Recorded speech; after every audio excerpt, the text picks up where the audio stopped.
एक राजा था जिसे पेंटिंग्स से बहुत प्यार था।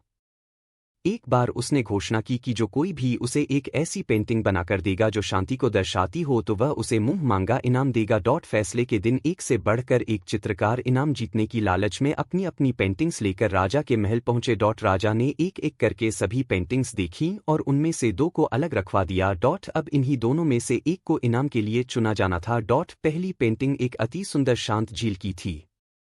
उस झील का पानी इतना साफ था कि उसके अंदर की सतह तक नजर आ रही थी और उसके आसपास मौजूद हिमखंडों की छवि उस पर ऐसे उभर रही थी मानो कोई दर्पण रखा हो। ऊपर की और नीला आसमान था जिसमें रुई के गोलों के सामान सफ़ेद बादल तैर रहे थे। जो कोई भी इस पेंटिंग को देखता उसको यही लगता कि शांति को दर्शाने के लिए इससे अच्छी पेंटिंग हो ही नहीं सकती। दूसरी पेंटिंग में भी पहाड़ थे, पर वे बिल्कुल रूखे, बेजान, वीरान थे और इन पहाड़ों के ऊपर घने गरजते बादल थे जिनमें बिजलियां चमक रही थीं। घनघोर वर्षा होने से नदी उफान पर थी।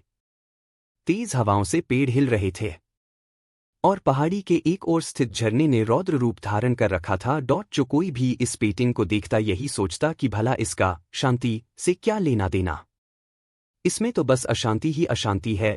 सभी आश्वस्त थे कि पहली पेंटिंग बनाने वाले चित्रकार को ही इनाम मिलेगा।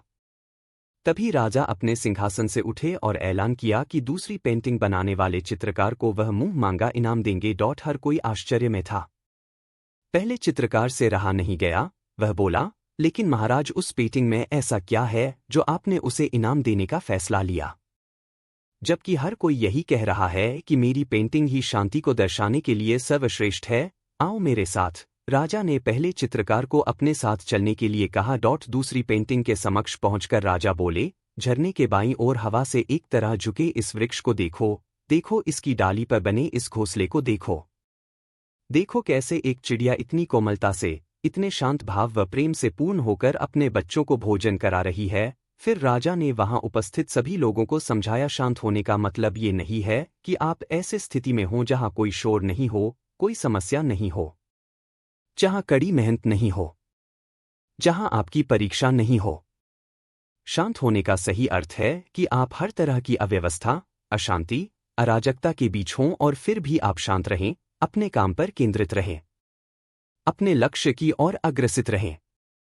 अब सभी समझ चुके थे कि दूसरी पेंटिंग को राजा ने क्यों चुना है। दोस्तों, हर कोई अपनी लाइफ में पीस चाहता है, पर अक्सर हम शांति को कोई बाहरी वस्तु समझ लेते हैं और उसे रिमोट लोकेशंस और एक्सटेंडेड वेकेशंस में ढूंढते हैं, जबकि शांति पूरी तरह से हमारे अंदर की चीज है। और फैक्ट यही है कि तमाम दुख, दर्दों, तकलीफों और दिक्कतों के बीच भी शांत रहना ही असल में शांत होना है।